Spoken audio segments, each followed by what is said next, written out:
and sat with him, and the guy talked reportedly for like an hour or something, and then stopped. And Ericsson started doing the same stuff for an hour, and then stopped, and the guy continued, and they went back and forth. And after several hours, the guy turned to Ericsson and said, "Good God, Dr. Ericsson, won't you talk some sense?" Fantastic. And Ericsson said, "Certainly." And they talked in English for a few sentences. Then the guy lapsed back into word salad. Went back and forth for a while. After a month, Ericsson had the guy speaking mostly in English. And after a year, the guy was discharged, full recovery and that sort of thing. And apparently, Ericsson used to get his clients to send him postcards from wherever they were in the world. And this guy used to send him a postcard, and then he would sign off with a line of word salad on the postcard. Yeah. I like that. That's a fantastic name. So now I understand then why you called it salad. Yeah. So I wanted something.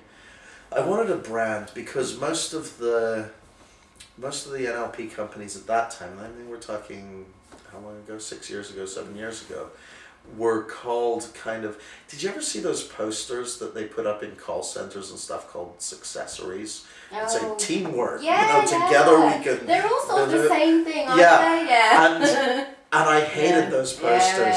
And all they don't mean anything, do they? And all the NLP companies at the time either were named after the owner or they were called something that sounded like a successory. You know, Excellence Champion Go Faster Stripes organization. And it was just, I was like, that's so wanky. I really don't want something that's a brand. I love it. That allows me the flexibility, because I like doing whatever I... to you, right? I like doing whatever I like doing. And so the thing that I'm excited about today, I might not be excited about in a year's time. That's it. And by calling the company Salad, it gave me the flexibility to really focus on whatever I'm passionate about, enthusiastic about, excited about, and to have that flexibility and that portability. Fantastic. So that was the idea. And I wanted a brand too, not just a name. So. Yeah.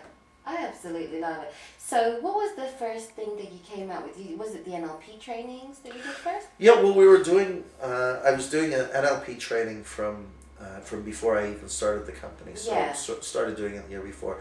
So how did you expand then? Well, the very next thing I did was I started writing my newsletter.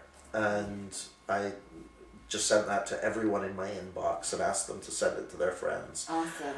And after about 3 months, we had about 1,000 people reading it. Fantastic. And then I hit on the idea, this is old news now, but at the time no one else was doing this, believe it or not, of using Google AdWords to buy sign-ups to my newsletter. Oh. So anyone who was searching for NLP or anything like that, I'd get them to sign up to my newsletter at 10 pence a go or something like that.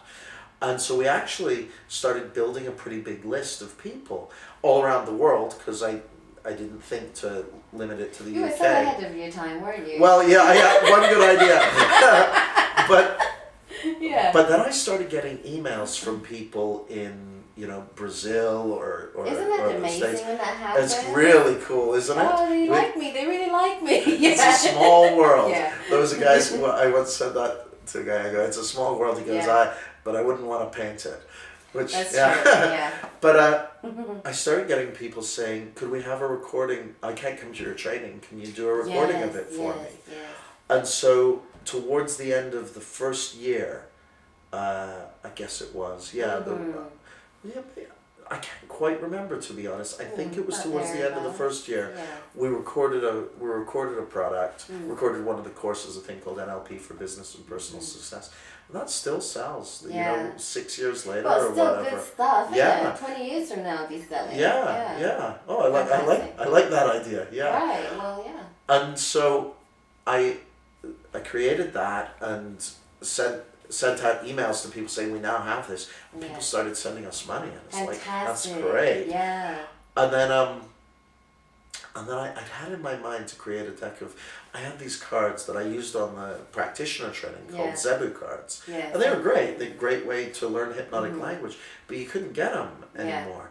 And so I thought, well, I'm going to make my own ones. And I'll take everything I've learned from the Zebu cards and everything I've learned about hypnotic language, see if I can make an even better deck to give to, if I could have ordered Zebu cards, I would have never done it. But Right, of course, yeah. And so I created that card deck and launched those. Yeah. And it really hit a nerve. Like, people really want to. Yeah. What I found Do you start with the happy ones? No, I started with the Ericksonian hypnosis cards. Did you? Yeah, because language has always been a passion of mine. Yeah.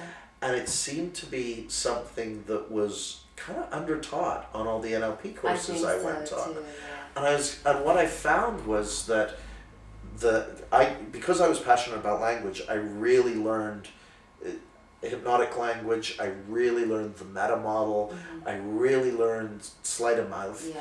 And I really wired this stuff in so I could do it. That's right. But I found that a lot of people, including a lot of NLP trainers, couldn't do that stuff. Yes, that's right. And yet I found that the NLP trainers who were really, really good, even if they didn't mention it, were using tons of cool language stuff. Yeah. And so I thought, well, it's the language. Language is a key area. Yeah, that's right. And I felt that the reason that maybe people had, because a lot of the language stuff in NLP had a reputation for being difficult to learn.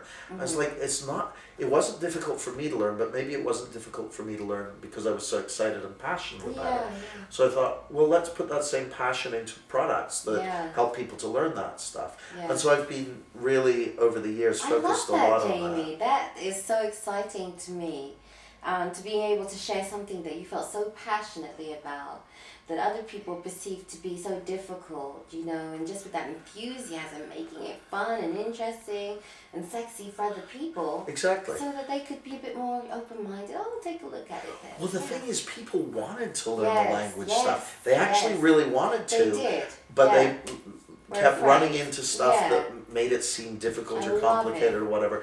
It's just not that complicated. Because here's the thing, we already know how to talk. Right, We already have an unconscious mind that's brilliant at generating language patterns. So it cannot be that difficult. Tell us about these cards. For those people that don't know about the cards, what are the cards? Can you describe the cards? Yeah, sure.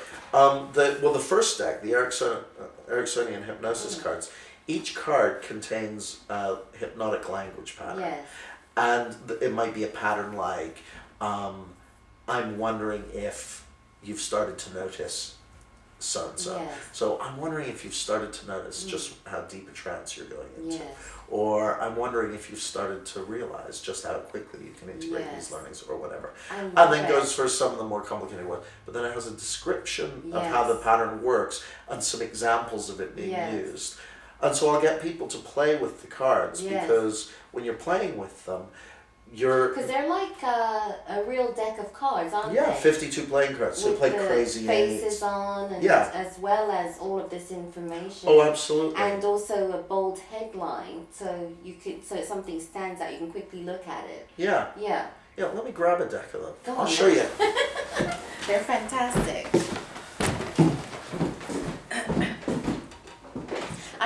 I was on Twitter this morning telling people about you and promoting your stuff. Thank you. Of course. And I ran into a girl that I know who is in California who said that she just bought some of your products. So I said to her, what did you like the best about the cards? And she says, well, I liked it because it reminded me of things I already know. And it was accessible to me. And even if you are really familiar with NLP, it's fantastic to use it as a teaching tool, or if you've got coaching cards as well, don't you? Yeah. If you're doing coaching, if you're new at coaching, if you're stuck, if you want some ideas, you can look at the coaching cards. You have persuasion cards, don't you? Yeah, we've got a number of different decks. The hypnosis cards that just take very, very powerful hypnotic language